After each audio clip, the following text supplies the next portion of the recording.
Good evening, everybody, and welcome to Conscious Co-op.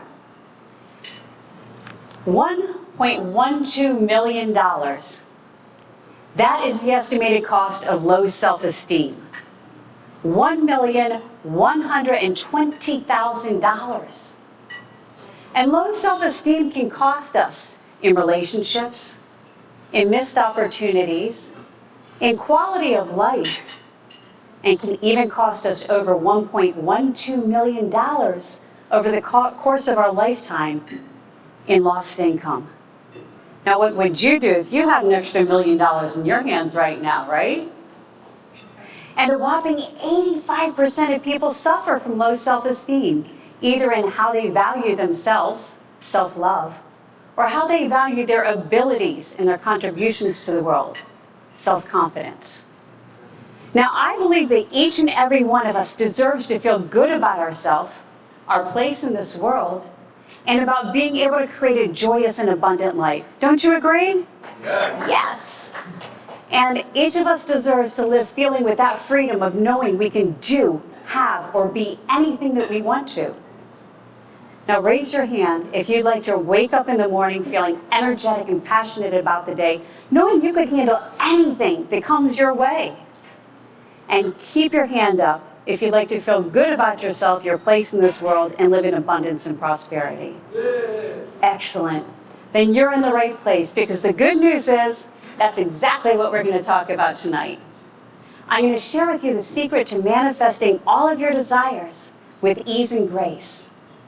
And doing that by aligning yourself with the field of infinite possibilities and endless resources. And because you're people that know the value of living your best life, I'm also going to share how you can take some of these ideas and suggestions to the next level and put yourself in automatic receiving mode. How cool is that, right? Absolutely. Well, who's heard the saying, whoop, we went too far. You can't change your past, but you can change your future. Tonight, I invite you to consider that not only can you change your past, but you've done it already many, many times. And I'm going to also talk about how you can take this concept and use it to your advantage, making it a superpower even. Now, it's important to talk a little bit about how beliefs are created and the relationship of our memory to the process. I'm sure we've all heard or know that beliefs are created by the age of 7, right? Yet these beliefs are created on partial information, inaccurate conclusions, and a need for survival and belonging. And where's the past? It's in our memories. And memories can be vastly unreliable. Think of a crime scene where you've got a dozen people that see the same thing. And then when asked, the make and model of the car is different. The guy's 6 foot, no, he's 5'5". He's wearing red, no, he's wearing yellow. The accounts are all over the place, even with short-term memory. So when you consider the fact that our beliefs are created on partial information, inaccurate conclusions, and couple that with the fact that our memories are largely unreliable, it makes you wonder why we hold on to these beliefs so tightly that keep us caged in a cage of our own limitations. Well, here it is. Although our adult mind can tell us to let go of the past, that we're deserving, that we're worthy, and we've got nothing to prove, these beliefs are created through the eyes and heart of a child. And they're stored in the subconscious mind, where sometimes we don't even remember or know that those beliefs are there. And we act on those throughout our life. So we have to go back and heal these memories by accessing this in the subconscious and healing them through the eyes of a child, so that we can step into a life of abundance and prosperity, living in gratitude. Now, I've always been able to create extraordinary circumstances and events in our life. I know some of you have been there with me through all of them. I started a computer company at the age of 21 that's still going strong today.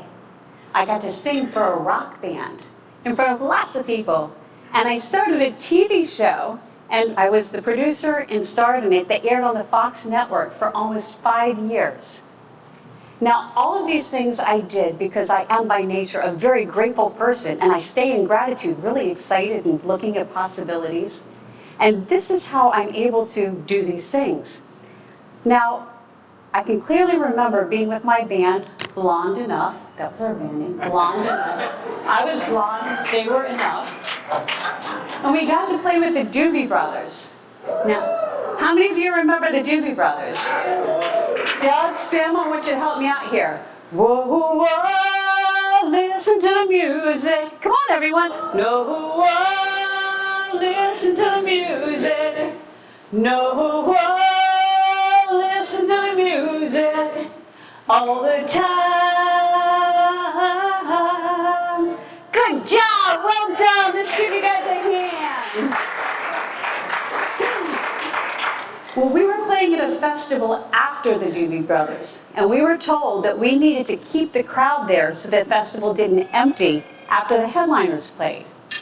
4,000 people flooding to our stage, singing and dancing, and everybody sharing that oneness of the universal language of music. Now that memory, when I think about it, it is so empowering. And that's the thing about memories. How do they make you feel? I can still feel the confidence that I felt. I can still feel how I was connected with everybody as we're all singing the same words, the same songs. And the oneness and connection with God in that moment, how we're all together in one. And that's the thing about memories, is how they make you feel. And of all the emotions we can feel, love and gratitude, can we agree, are the greatest of these vibrational energies. Which is why my favorite memory is the very first time I got to hold my son in my arms. Do we have any parents in the room? And if you're not a parent, surely you've got a child that you've come to love and know. Well, I want you to go ahead and close your eyes down. And I want you to imagine that very first time when you looked in your firstborn's face. Look down at that little button nose, those quivering little lips. Let your heart feel what it felt the first time that little baby tried to wrap their tiny little fingers around your pinky. Yeah. And remember how you looked down at them, seeing the hope of the future, the promise of the future, and how you felt so big knowing that you were their world. And I want you to feel the love and gratitude as you look down in that little face and promise to love and protect them and keep them from harm for all of their life. Go ahead and open your eyes. Can we all agree that love and gratitude are the greatest of emotions? Yeah. Well, my true test of whether I could stay in the state of gratitude, no matter what was going on around me, is when I got the call, the cancer call. Now, I wish that call had come to me, but it came to my only child. That little boy who some 30 years earlier I swore to protect and keep from harm, called, and through sobs he told me, "Mom, I've got stage 4 inoperable cancer, and I've only got months to live." At the same time, we just found out that his wife was pregnant with their second child, and he was told that he would never live long enough to meet his daughter. Well, we told ourselves that we could not deny where he was, where the doctors said he was, but we would make sure that we did not believe or accept where they said he was going. That was not an option. We were going to stand in gratitude, all of us, and knowing that gratitude is the foundation for manifesting all of your desires.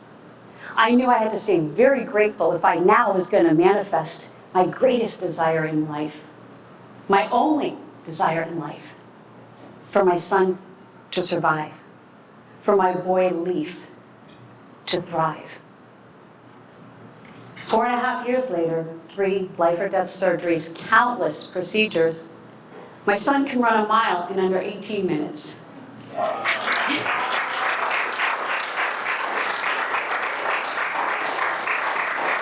He's a doting father, loves his kids, and I wake up every morning smiling and in gratitude because I know that today I can call my son and talk to him.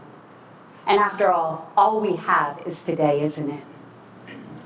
And while the things you might be going through in your life, the emotional traumas, the turmoil, the emotional upset, may not seem as bad as dealing with cancer, it is important that you do not minimize your feelings, that you do not minimize yourself. Because these things that we go through, they can hurt us emotionally, spiritually. The things that keep us from living life to the fullest. It's very important that we take stock of that. Which is why I always recommend that the things that we want to do in life are stay in gratitude, just the way that I did. And now we're talking about how to go back and rewrite some of these things, these beliefs that come as we're a child. Now, if these beliefs are created on partial information, inaccurate conclusions, and memories that aren't even correct, why not go back and rewrite those things that don't make us feel good? Tell ourselves another story, and like a movie, stop at the scenes that don't feel good and rewrite that.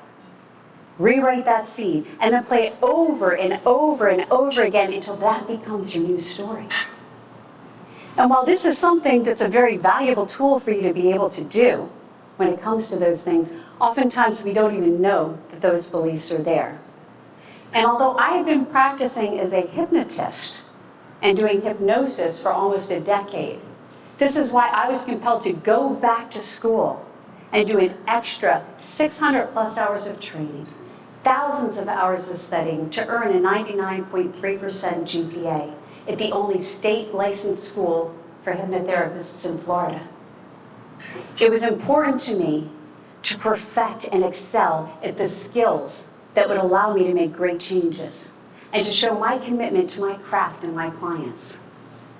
So when you go back, you might want to consider getting with somebody who knows how to do this so that you can find those hidden memories, because most of our past is hidden from us, especially those beliefs, and heal those memories from the eyes of a child so that you can step into that beautiful life that you've been wanting. Now, a great example of this is a client of mine, Jill. And I call all of my female clients Jill and my male clients Jack, because I really do. I'm a joking, fun person, but I take client confidentiality very seriously. And you can expect that same confidentiality if we work together. Well, Jill looked like she had the life of her dreams. She drove a Jaguar, lived on the beach, pulled in a 7-figure income, but she was driven to succeed by a need to prove herself. And she didn't even realize it. She said she was miserable. She said that she would come home, cook, clean, do everything around the house. And she didn't even need to. She had the money. But she felt like she always had to take care of everybody. And friends would say, "Oh, you're so reliable," and throw everything on her shoulders. She was exhausted and tired. And she didn't even realize, sadly, where this need came from and that it was a need to prove herself. Through hypnotherapy, we went back and we found that as a child, her father drank a lot and he was pretty verbally abusive. He would say things like, "You're just another mouth to feed and you need to be quiet when Dad's around." And through our sessions, she came to discover that when she was told that her voice, that she had to be quiet, she decided, my voice doesn't matter. I shouldn't speak up. I can't talk out. And this whole thing about you're another mouth to feed, could we see where her need to prove herself was? That need for survival and belonging in the family made her develop this belief that I have to continually prove myself. Now, we were able to clear that belief, and she started really caring about herself, and it showed. She said her husband was treating her better. He was doing more things for her without being asked. Her friends, she was feeling more love and appreciation from them. And she was finally, what she said is, for the first time in my life, I really feel like I can love myself. Giving up that need to always prove that I'm good enough. I am good enough. And just like Noah was talking about before, love yourself. And that's why when I talk about the 3 keys to living a magical life, the first key is self-love. Love yourself fully and completely. and do whatever you need to, whether it's self-care, getting a massage. We know we've got massage therapists in here. Whether it's eating well, whether it's taking care of the mindset. Because that's the thing when it comes to mindset. If we're sick, we need an appendix taken out, we go to a doctor. If we have a toothache, we go to Dr. Crane, right? But when it comes to our emotional stability, or if we're feeling out of balance, why are we taught that our emotions are something that we need to ignore, to push down, to suppress, because we need to be the type of person who needs nothing? And don't we know that when we do push that down, it appears physically in our bodies, in our health? So sooner or later, you're going to have to deal with it. Why not sooner? And so many times these beliefs are hidden. Another great example is, I'll call her Jill too. Her husband is a film professor at a prominent university, and she was so excited because he was going to get tenure. Now, tenure is when you get to take a year off of work and you still get paid. That's how she explained it to me. Wow! She was so excited because she was going to travel the country once he got his tenure. But when it came up, she said, oh my God, I just realized the money he makes has to pay for our home bills.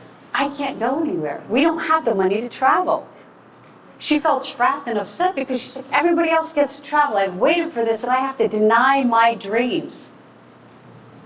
As Noah said, we know what it does to you when you deny your dreams. It kills a part of your soul, doesn't it?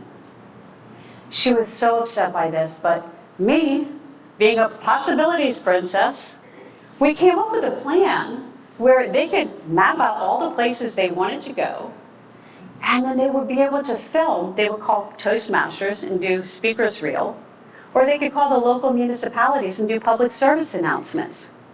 And the money they would make would fund them, and with this plan they would make an extra $80,000 in addition to paying all of that. Well, they were ecstatic. Problem solved, right? Not so much. How many of you can relate to having clear laid out plans of how to get what you want and not following through? Of course, we all can. We all do that in life. Well, when I talked to her again, she was even more miserable because now she said, I know this will work, but something's holding me back and I don't know what. That's when I turned to hypnotherapy. And after 2 sessions, we discovered that when she was young, she went away on vacation and her grandmother passed away, her grandmother who lived with her. And she came to believe that if I go for an extended period, bad things are going to happen. And she carried the guilt of her grandmother's death her whole life without even realizing it. So through the 2 sessions, we cleared that up. She took her trip, and she wound up, her reward for clearing up these unknown beliefs, in addition to the tenure money that paid the bills, in addition to all of the expense of traveling, $89,000. $89,000. Now remember when I told you at the beginning that low self-esteem can cost you $1.12 million over the course of your lifetime? Yeah. When you are confident in your ability to do something and nothing's holding you back, you're going to ask for what you want. You're going to know your value. You're going to take chances. You're going to be okay with risks and okay if things don't turn out exactly the way you wanted to.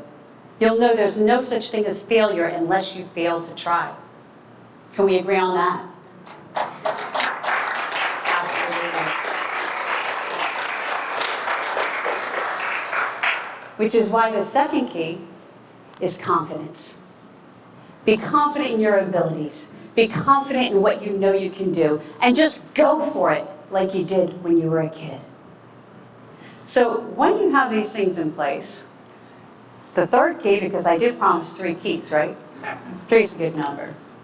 Love yourself completely. Have confidence in your abilities.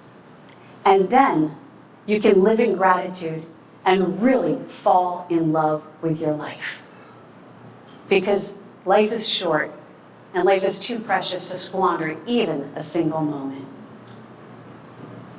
Now, this is why I implore you to start loving yourself now fully and completely, to start believing in yourself. Take chances, take risks, go for it. The people who love you will be there supporting you. And don't squander even a single minute of your time.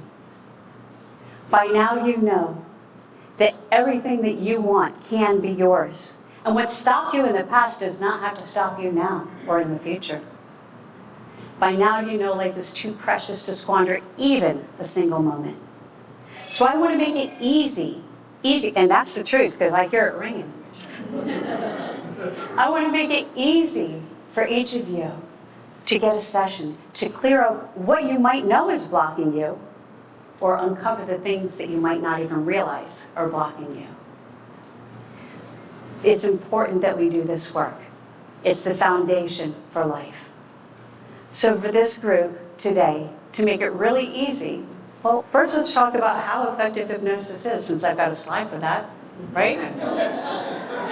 There was a study by the American Health magazine, that's the great and the good and the bad about slides. There's a study that talked about 3 of the different ways to clear these negative beliefs: psychotherapy, behavioral therapy, or hypnotherapy. Now, psychotherapy, which is a psychiatrist or psychologist, that was shown to be 38% effective after 600 sessions. I had a friend who used to say, I've got the world's best psychiatrist. I've been seeing him for 35 years. What? And at $400 a session, up to $400, that's $250,000 for a low return. Now, behavioral therapy, now that's where if you're afraid of spiders, I'm going to put spiders in your face over and over again. Boy, that sounds traumatic. But at least after 22 sessions, it's 72% effective. Or hypnotherapy, 6 sessions, 93% effective. Now, I like fast and easy. Who else, right? Fast and easy? Definitely. So what is this hypnotherapy I speak of? You simply go into a relaxed, altered state, kind of like driving in a car. You're perfectly in control. No, I can never plant a subliminal message to tell you to go rob a bank and bring me the money. But the number one question, will I make you quack like a duck? Not unless you ask nice. So normally, normally when I do a 2-hour session over Zoom, and I do have in-person options, I've got days we share an office, Hallie and I. When I do 2-hour sessions over Zoom, it's $200 for that 2-hour session. I have in-person options and I have packages as well. But for this group, for you here tonight, I'm offering 25% off. 2-hour session, $150 over Zoom, or that same 25% can go on group packages or in-person sessions. I want to make it easy for you to say yes. That doubt, that worry, that thing that's holding me back, whatever it is, I'm going to get rid of that. Knowing is not enough. By now you do know. How far is the recording? By now you know. Oh, I'm almost out of recording. Oh. Okay, well, I know. Can you help me, Jeffrey? Can you sit over in that chair real quick? This is called ad-libbing.